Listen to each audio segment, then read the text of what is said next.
Hello, and welcome to another episode of Such a Nightmare, Conversations about Horror. My name is Katherine Troyer, and I am delighted to be joined by, as always, Anthony Tresca. Hey there! This is a podcast where the horrifically nerdy meets the terrifyingly academic, as we explore that fine line between the horrific and the horrible. Each episode looks at a specific horror text that is, for better or worse, and in this case, it is most definitely worse, giving us nightmares. And we are so excited that you've decided to join us for our conversation on 2010's A Nightmare on Elm Street, the reboot.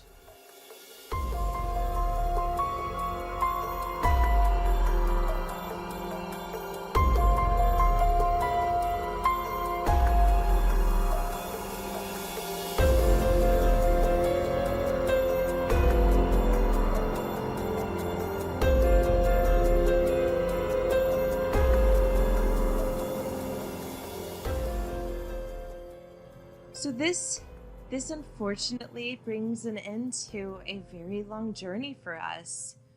Yeah, we're done as of officially with this episode with our journey through the Nightmare franchise.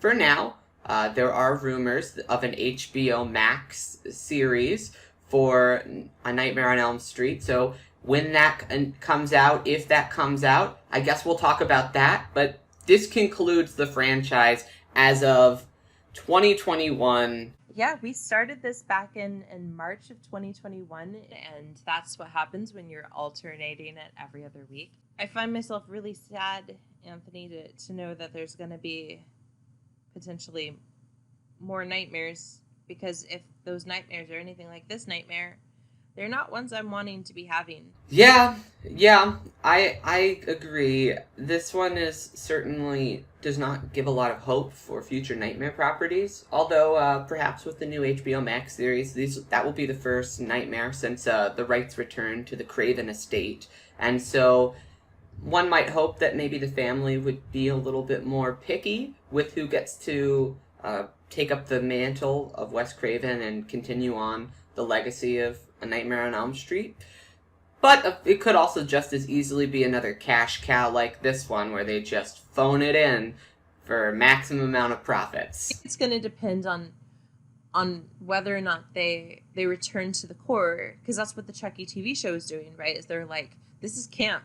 Why would we ever escape camp? Mm-hmm. And so if they can return back to what is at the core of Nightmare, which is also this element of camp, I think it could be really interesting if they decide to do what I think the 2010 film did, which is just slickifying things, right? But also making things weirdly both darker but also devoid of soul. Yeah. I really worry because the 2010 film was so problematic that I can't have much hope for what can come next. Well, see, I guess maybe I take the alternative route. How much worse could it possibly get? So I guess let's just jump in. Here we go. Here's the summary of 2010's Nightmare on Elm Street. Teenagers Nancy, Quentin, Chris, Jess, and Dean are all neighborhood friends who begin having the same dream of a horribly disfigured man who wears a tattered sweater and a glove made of knives. This man, Freddy Krueger, terrorizes them in their dreams, and the only escape is to wake up. But when one of them dies violently, the friends realize that what happens in the dream world is real, and the only way to stay alive is to stay awake. Sense.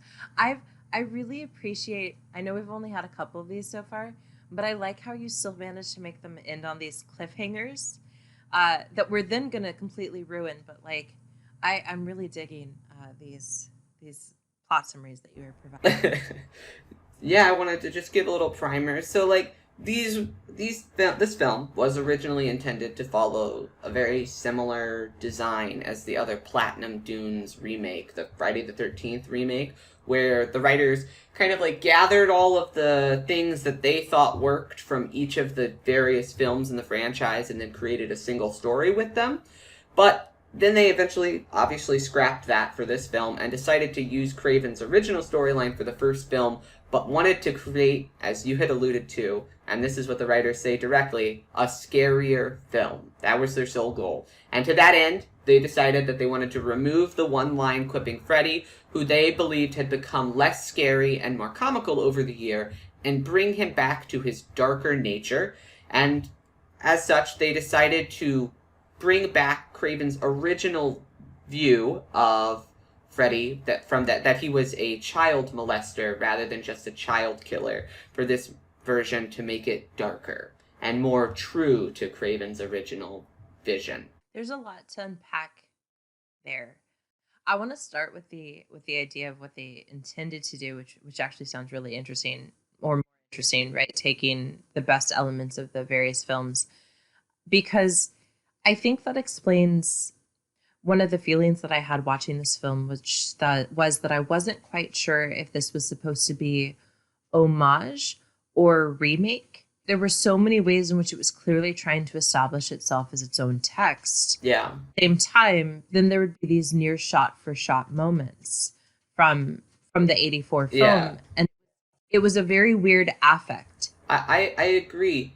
It felt almost like it was both aware that it was a remake and it was self-conscious about that, but it also but it was also embracing the fact that it was a remake, and it was like, we're gonna do things a little differently. I think a great example of that comes in the third act, where Nancy is running away from Freddy, and then they're cut to that shot of the stairs, where you're like, oh, it's gonna be the goopy stairs. We know that what's coming next, but then it doesn't do that. It keeps going, gives you enough time to think that's what it's doing, rounds the corner, and then it's a blood hall, which is, in essence, the same effect as the original, but just a slightly different thing.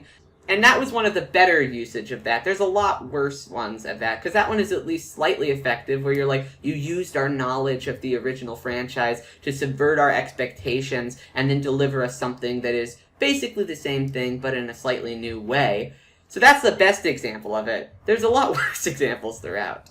Right. Well, and part of the reason that is one of the better ones is not only does it subvert our expectations, but it is also a practical effect. It is. It's one of the few. And there were so many that it was like, why, if you're repeating this shot, are you relying on CGI when you know perfectly well that you can do it really effectively, practically? And the one that really comes to mind is at the very beginning of the film, when Chris is sleeping in the bed, and it's him pushing through the wall again, and they did it with CGI, and it looks like CGI from 2010, right? It just doesn't look good, and whereas it would have been so easy to do it. So you're right that at least this one subverted our expectations rather than being a complete copycat, and subverted our expectations and then did something interesting.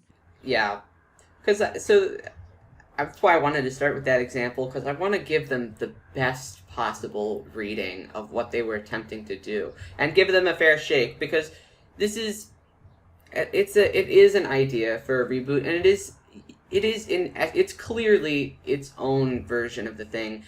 Unfortunately, the people who made this film and I largely disagree on what is most important about Nightmare, and the filmmakers as well as the central actors, they kind of talk about the original Nightmare with a sort of disdain, particularly Jackie Earle Haley. He does not like the original Nightmare franchise and films. He called it one of the worst movies he's ever seen. So this is and who is this person? He's the person who plays Freddy Krueger. Oh, okay.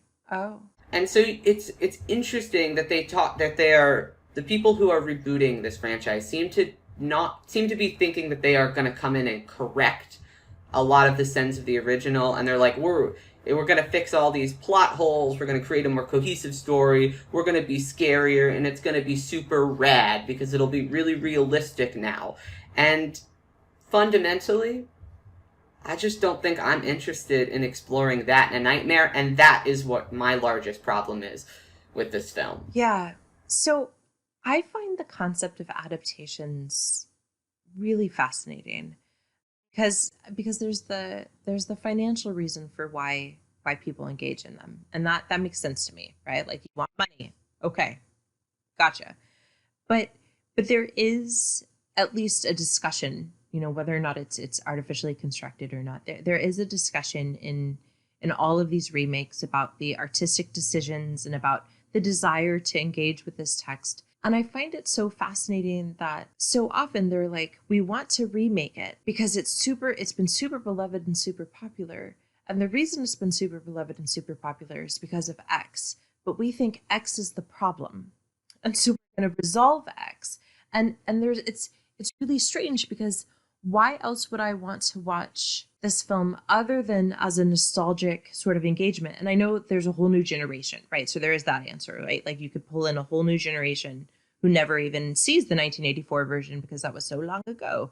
But like for the fans of the Nightmare franchise, I don't understand how you can expect them to come in with nostalgia and then just hammer that nostalgia to pieces and say, we're doing this intentionally for your own good. And that sounds like that's what's happening here, right? So I want to talk about some scholarship because... I think the scholarship that you've nabbed for today, which if any of our devoted listeners to this entire Nightmare work through will remember, there's apparently a weird amount of scholarship for this 2010 Nightmare film in a way that there hasn't necessarily been for every single entry in the Nightmare franchise. Yeah, so there were entire films that we just had to kind of like either bring in something else, right, or just be like, sorry, there's just nothing to really tie in. But this episode, dear listeners, we're going to be treating you to 2 separate scholarships that will spread out throughout the episode, so enjoy yourself feasting on the buffet of scholarship that we lay out for you. Excellent. So the first one comes from a scholar named Adam Lowenstein, and he's pretty well known in the horror community. Didn't you say that you had actually yourself worked with this individual? I have, but worked with is a sort of grossly inaccurate statement. He was my outside reader for my dissertation. Oh, okay. Yeah, so when you have a dissertation, you have your committee members that are your professors at your university, and then you usually have at least one professor who's at a different university who's an expert in the field who can kind of be like, hey, unbiased by the person, I can tell you these things about the scholarship. And Adam Lowenstein is at the University of Pittsburgh, which is in the very uniquely wonderful position of having inherited the George Romero footage. So they have this incredible horror library, and they actually have their honor school has a faculty, staff, and student learning group that is working on thinking about questions of horror as a way to understand the world. So they're just like, yeah, he's living my best life. He begins real strong, right? In his second paragraph, he says, my disappointment with Bayer's film. So he's already saying, like, I'm disappointed by this film. Not stem from a purist frustration with the way a classic original often gets reduced to an inferior copy, or from the historian's regret that ambitious independent horror films from one era often get defanged by an ever more corporatized, ever less imaginative Hollywood in our own. So I like this because I think it's real easy to just kind of have that be the end of the discussion, right? Like, that nothing is as good as the original, or that like it's not as good because it's somehow just more Hollywoodized, because those don't have to be truths. Right. And I mean, as you mentioned, we both have been enjoying the new direction that the Chucky franchise has decided to go, and that is, you can make an argument that is exactly what it's Hollywood corporatization of the franchise. They're pumping them out, making a lot of new things, but it's working, I think, in a way that something like this, or like the Evil Dead remake or Texas Chainsaw remake, just they didn't. But, and here's his argument, and this is really intriguing because it connects so explicitly to things you and I've been talking about for months now. And he says, the new Nightmare and its brethren, the other like adaptations of the 2000s, there were a whole slew of them. I just named a couple. Right. And there's like The Hills Have Eyes, right? There were just so many, a lot of Wes Craven films, right? That were adapted. And says, the new Nightmare and its brethren often remember the genre-coded sensations of horror generated by the originals, but forget how that horror was embedded in ideas of community, that provided the films with a cultural and political urgency. And so his ultimate argument is that the new nightmare scales back radically the presence of family and community, and not just in terms of like the role that the parents play or the role that families play, but to such a degree that there's this actual, he describes, inability to imagine community, which he says is all the more striking in a digital era because that should offer more opportunities for virtual socialization. And he says, in fact, one important barometer of the film's preference for the genre markers of the past, rather than the communal politics of the present, is its failure to explore imaginatively the implications of digital technology. Right? So he's saying that like this film is just failing to dig deeply into the things that make the original interesting, but he's saying not just the original, right? He's saying that makes horror important. I couldn't agree more. It's so interesting that you use that example of digital technology because the filmmakers themselves actually reference film technology in their discussion around the film, and for one of the key choices for why they moved Freddy Krueger to be from a child killer to a molester, because they were like, if he had just killed people, they could have just Googled Freddy Krueger on the internet, and then they could have found him. So that's why he had to be a molester, because they would never write about that on the internet. And that is the only time that they thought about technology. And it's briefly, there is some technology briefly used in this film, but it's always used in the exact same way that it could have been used in the 80s. Just as an index to like kind of like loosely look through things, which shows another way that this film franchise has failed to evolve. One of the things that had this technology aspect is, I feel, such an interesting aspect that could have really been done to this franchise. And that was one of the things that Robert Englund actually talked about as being one of the reasons before the film came out as to why he was excited for this film, because he liked the idea of being able to, as he says, exploit the dreamscape using more technology, using the computer-generated imagery, and the other things that didn't exist back in 1984. However, he did later talk about how he was disappointed by the lack of doing that thing. Yeah, there's a moment when Quentin is in the bookstore and the computer says that it's going into sleep mode, and I was like, ooh, interesting. There's going to be some really fascinating element with like how computers quote sleep and how we sleep. And I got really excited, and then that was it. That was truly the end of that scene. He's still in the bookstore and he's dreaming, but like there was no use. There was more use of computers or of like technology in some of the earlier Nightmare films. Like, well, at least in one of them, Freddy has a power glove, right? Than this one. Yeah, they use the phones a lot more in the original than they do in this one. Yeah, that's true. I hadn't thought about that, but that is also true that they're really not using their phones. And so for Lowenstein, there's just so many missed opportunities. So he talks about the fact there's this interesting moment in the film, which it is an interesting moment, or it could have been, after Quentin weirdly has that dream where he gets to know the entire backstory of Fred Krueger. He and Nancy accuse Quentin's father of killing someone solely based on the word of children, and like that it's possible they killed an innocent man because you can't guarantee that children aren't making stuff up. And Lowenstein says this could have been really interesting because he said this fascinating suggestion with its disturbing set of implied questions about just what monstrosity is, where and when it should be located, who exactly is responsible for it, and how might labels of guilty and innocence be distributed in the face of it, finally presents a glimmer of the sort of community critique delivered by the most powerful 1970s and 80s horror films. But then, of course, it loses that essence because this isn't a film that is asking us who's the monster, like the 1984 film is. When in the 84 film, when Nancy's mom takes the gloves out of the basement, it's terrifying because she's like, "It's okay, Nancy." No, the parents still fundamentally play that same type of role where they're like it is the same central theme that is in every Nightmare movie pretty much, which is sins of the older affect the young, and they do that again in this one, but in no way near as effective as you were mentioning in that original there, because it is really more, they don't do anything with that infallibility of memory like that they could have. I thought that was where it was going, and I was briefly pulled back in, because I was like, that's something that they didn't even attempt to do in the original that I think further complicates this.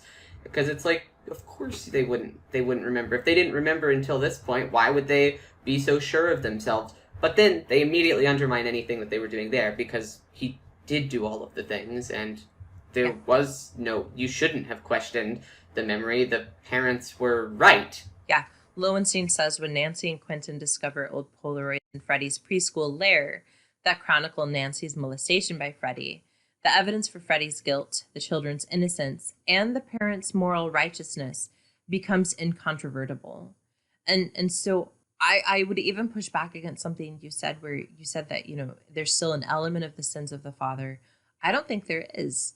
I think that it's like, by the way, we happen to have killed him, but that's not really why he's back, right? He's back because he just wants you. I guess I'm an element in the sense that it is technically in the film. Like so many other things from this movie, it is technically there, but it feels like a carbon copy of a carbon copy of a carbon copy from the original has been put in this, of that theme. Which I don't remember my philosophers as well as I probably should. There's like entire movements that ask the question of, if you make a copy of a chair, is it still the essence of a chair? Oh, yeah. In this case, your example, no, it's not still a Freddy film. By removing it so far, by making it a carbon copy, the copy is somehow missing the very essence that is present. So that's what Adam Lowenstein is arguing, and you and I think 100% agree. He says, by shifting the emphasis away from community, the new nightmare remembers horror's form but forgets its substance. And I think that's a really very accurate statement. Yeah. So there are other things I also have a problem with, independent of this film being a nightmare film. I don't know about you, but I just had some real problems with the film as a film in its own right. Yeah, I think there are plenty of problems to be had. What specifically are you referring to? There are a couple of things. So first, I do want to praise the film for trying something, at least I think they did. The way that they introduced Chris first makes us think that maybe she's going to be the final girl, even though the other character's name is Nancy, right? For the first little bit, Nancy is literally in a supporting role. She's acting as a waitress to our first cannon fodder. And then we follow Chris for a little while, right? We follow Chris more than we do Nancy. And I thought, again, here was a really interesting place to do some fascinating things, because Chris is never shown as being the alternative to the final girl, which is usually the quote slutty girl who has to die because she's quote so slutty. The film kind of steered clear of that. It didn't really, like, yes, it suggested that she had like left one boyfriend and was maybe now with a new boyfriend, but like none of the characters were over sexualized. Never once was sex the reason that teens were being punished.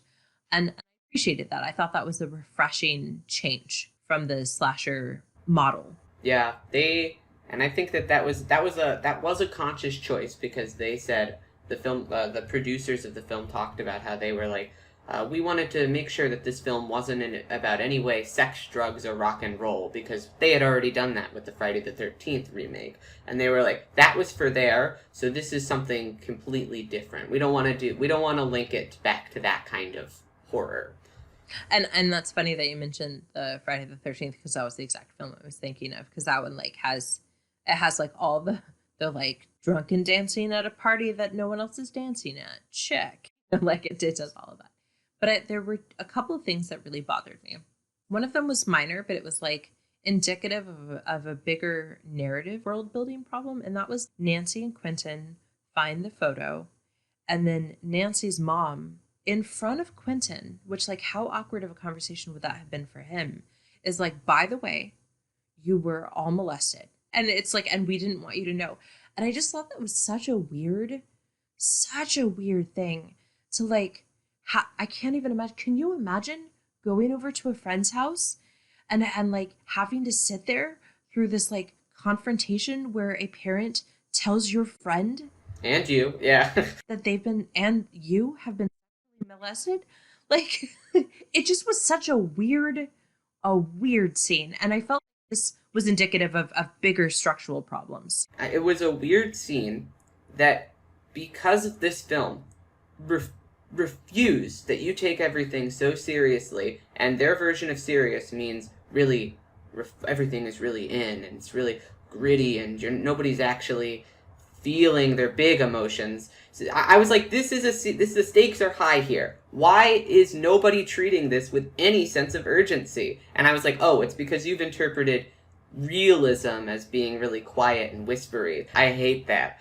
And that's what this film it does, at the expense of fun. They couldn't have had the tone of the earlier nightmares and have had it be about explicit molestation, right? That those.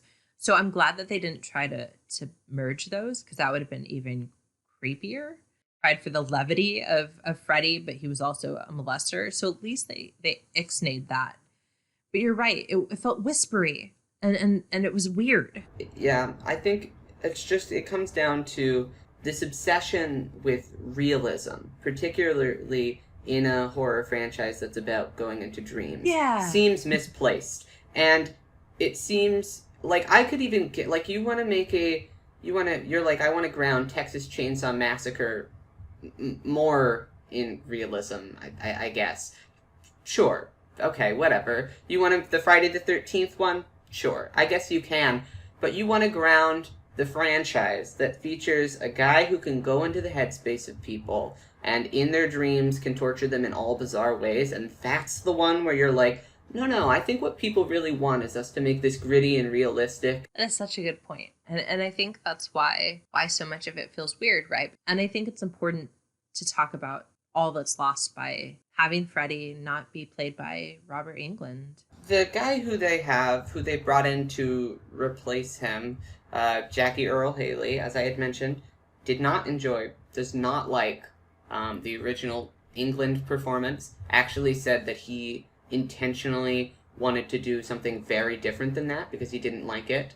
And wanted to come from this darker place, he thought, and he really kind of like compares the Englund performance to this silly character-y performance where he's like, he put on your silly voice and then you do your thing. He was like, I'm a real actor who I found my voice through the natural process of performance in being in the moment. And I'm like, no, and I think that is noticeable. Haley isn't having any fun with the killing and the world that's going on here, and as a result, I don't really have any fun with his performance. His performance is totally fine for what it is, which is clearly how he views it, this sophisticated movie monster, but it is fundamentally a bad Freddy Krueger performance, because the core of Freddy was that, yeah, he's a really, really bad guy, but he also really likes what he's doing. He loves his killing, he loves messing with people, even when things are bad, he's kind of still, no skin off his back. That's really, really clever, because as you were talking, I was trying to figure out where you were going to go, because obviously we can't have him be funny if he's going to be a molester, right? Like, we should not be laughing at that. But what you said is what's missing, and that is that if he's not going to be funny, which he can't be with this script, he cannot be a funny version of Freddy. And so they could have taken just and said, he's going to still be dark, he's not going to be funny, but he is going to be playing games with them. And really done some interesting thing with like childhood games, and made it like so that we're reminded that childhood games are always really weird, right? And that like all of childhood is this really weird, like kind of nightmarish space where like we're constantly being told to not let bed bugs bite, and we're like constantly playing games where we hide from people and hope that they don't find us. And in a film that is all about Freddy Krueger and his nightmares, he honestly doesn't really have much of a presence in this film, because he's just another kind of part of the set pieces. Yeah. He's not even really physically there most of the time. They've digitally replaced his face with CGI. As much as he talks about the process for how he found his voice, they ultimately replaced most of it with a voice modulator in post-production anyway. You're right. He fades into the background, sometimes literally, but certainly figuratively. My other big complaint, and this will actually tie in the other article, is that we talked about this with Wes Craven that one of the things we really like about him and about his crafting of in particular Nancy is that he understands that there is trauma in being a final girl, but that there is also power. Nightmare franchise and the Scream franchise are all about powerful, strong women being the true final girl, which means not only the victim, but the savior. I just was appalled by the sheer amount of this film was about men and like in weird ways. So one of the other scenes that I was like, I don't understand what's happening right now. Chris is like, hey, I've been having these weird dreams. And she pauses and he's like, of a man with knives for fingers. And she's like, yes. And then he's like, shh. He's like, stop thinking about it and it'll be okay. And the music was really weird. I thought for a second that he was going to become like a bad guy independent of Freddy. And instead he's like, hush, little lady. And then Quentin is like, hey, I've done all this research, Nancy, because heaven forbid you have done research. And then like Nancy's mom wears glasses. So, and her name is listed as a doctor, but like there's no discussion of that. And Nancy's mom is the one that's like, I don't know, maybe we shouldn't do this after all. And the men are like, hush, little lady, we're killing him. And just from start to finish, it was such an insult to women. Just such an insult. Everything just happens to these female characters. They're all passive characters as opposed to active characters. None of the plot of the film is influenced by the female characters' actions. The action of the plot happens to them. And I think that in a franchise that has historically, even in the weaker films, like even in like 4, 5, and 6, where things get like pretty dicey, one of the things that you can always count on is that they are going to have strong attempts at developed female characters who they attempt to write as active protagonists as opposed to passive protagonists. Yeah, Alice like literally becomes a dream master. Literally. She is elevated to the exact same level as Freddy Krueger. She is the only thing that is capable of balancing him. She has to be she is literally elevated to that god status of final girl, and only then is she able to take him down, once she recognizes that she was always as powerful as him. And this film, that does not happen. And it's made worse, actually, by the ending that they chose to have be the theatrical ending versus the alternative ending that is available, like, on the DVDs. So Kyle Christensen wrote an article called Look What You Did to Me. And he put the word anti in parentheses, anti-feminism and extratextuality in the remake of A Nightmare on Elm Street. And what I find really fascinating about this article, and the reason that I think it's worth mentioning, is that his emphasis is really in talking about the difference between the theatrical ending and the alternative ending. So if you remember, at the end of the theatrical, there's a moment where Freddy yells, "Don't turn away, look at me, look at what you did to me," right? And it's the horrible burns and scars that cover Freddy's face, and so that's what Nancy, quote, did to him. Then she pulls him into the real world, and she stabs him with knives that she's made. Yeah, the paper cutter blade. I struggle sometimes with feminist readings of horror because there's a lot of stuff that's about the phallic. And also, like, again, if it is commonplace enough that we are like, we often have the final weapon be so phallic, and that's just a common enough discourse in anyone who is like trudged into final girl discourse, then why do we see it lazily trotted out here again? Is it just because that is what you do, and you have to have Nancy kill with a phallic-like blade? Yeah. And then, it's not even really that helps them escape. They're then rescued by police officers and firefighters, who are ultimately there to save the day. Which is yet another acknowledgement that this is not anywhere close to the same type of Nightmare franchise that we were once had, because the systems are all really great here. Everything's good except for this one wacky killer.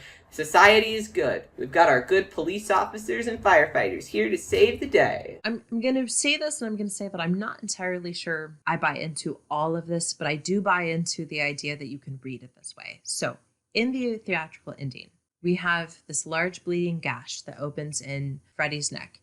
And Christensen, and this is where I get a little bit like, really, says that this can symbolize a vaginal opening on the now, I'm reading from this, on the now phallus-lacking Freddy. Nancy's mutilation of the masculine Freddy, then, is not so much a rebuking of the slasher film's penchant for female victimization and castration, as it is a projection of the image of the vaginal gaping wound onto another through phallic violence. And then a little bit later he says, with this punctuating act of violence, Nancy's performance of masculinity as powerful, adopting the phallic paper cutter blade, and femininity as weak, Freddy now being this castrated, quote, bitch, because she calls him that, is complete. So I do agree with this, that Christian is saying that in the theatrical conclusion, the way that Nancy becomes powerful is by having these elements of masculine power, the ability to stab, the ability to take without asking, the ability to minimize someone that we have just been told is bad, right? We just spent the whole film being told that is a problem, and then she does it, and we're like, huzzah. And then Freddy is made weak because now he's woman. Exactly, so because he doesn't have a phallus anymore. Yeah, so is that, wait, I'm confused. This is the argument of why the theatrical ending is anti-feminist. Beautiful, agreed. So then he says, but let's talk about the ending that you could have seen on the DVD and the ending that they could have gone with. So a lot of it is similar, except there are some interesting moments where after Nancy pulls Freddy back into the real world, there's actually this shot where you see a triumphant stare from Nancy and a defeated shock from Fred. And it's not a very long moment, but you see that before Freddy says, clever little girl, you pulled me out. So first, we're already having this moment of like, the tables are turning, right? But then, and this is really interesting, so apparently in the dream world, Freddy is like momentarily upset by how horrified she is of him like preparing to stab her and rape her again. And so his face turns back to his unmarked, unblemished form. And he's, is this better? And so there's these weird sort of things. So I want to point that out because this is not a flawless conclusion. This is just a better conclusion. When they're back in the real world, instead of Freddy being the one that says, look at me, look at what you've done, referring to his burn marks, Nancy says, look at me. And then he hesitates for a second and she says, look at me again. And then she says, look at what you did to me. And so Christian says, in demanding to be looked at, Nancy automatically also demands to be gazed at. She is controlling the gaze, but in a rather paradoxical approach that might put her at further risk. So for this moment, she's being asked to be looked at differently and not just as an object. And then she beats him with a bat. A non-phallic weapon. Or a less phallic, right? A less phallic weapon, sure. It is still phallic shaped, but it's not intended to penetrate, right? That would be the difference, right? So she's beating him with something that she cannot penetrate him with. He says, you're still my little Nancy. She responds, I'm all grown up now. And she calls him a name, but it's not bitch. And that's important because she's not demoting him to a negative female word. And then she knocks over some paint cans and he gets set on fire. Christensen says, in this alternate ending, Nancy does not seek out masculine security by turning to Quentin or a symbolic masculine weapon in order to overthrow the killer. Her identification as a woman is also reaffirmed in her use of fire to kill Fred, because the fire is not penetrative in its functionality and does not breach his body as Nancy's paper cutter does in the theatrical ending. And so this ending, in his opinion, and he, again, there's some phrases in this article that I'm like, I can't go that far. Like he talks about the vaginal fire. Can't go there. That is a step too far for me in terms of making that argument. But he does say that the alternate ending solidifies Nancy's womanly strength and perseverance. And I think it certainly reads that way. Again, I think vaginal fire's a little far. But we lost that, right? We lost this opportunity to actually make this be powerful and to have her be a true final girl. She just happens to be the last girl that lives. She's not a final girl. And I think that ending would have been substantially better than the ending that we have gotten.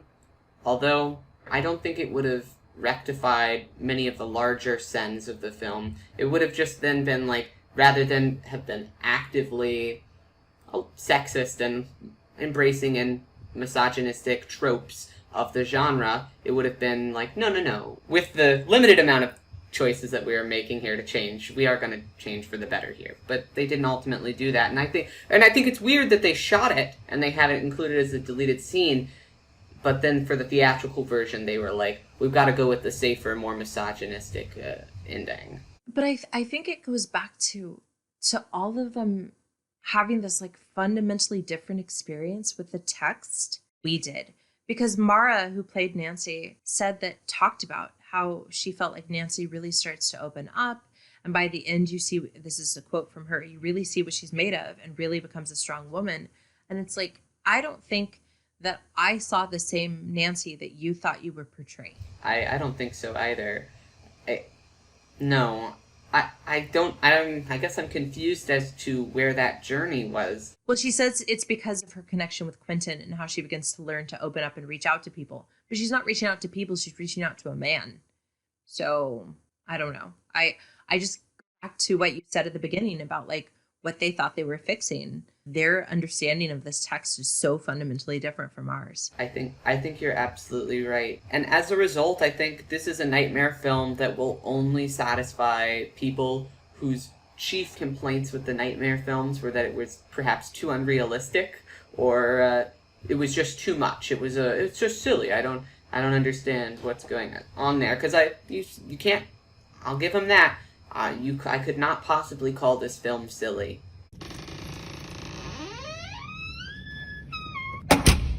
We are saddened to have reached the end of our examination of the Nightmare on Elm Street franchise, but we are excited because there are other franchises that we can now start exploring. So that's the like silver lining to the dark, stormy clouds. Anthony, what are we going to be looking at next? Get ready to scream, because we're going to be talking about Wes Craven's original Scream in our very next episode. Thank you for listening to our nightmares. And have a spooktacular day.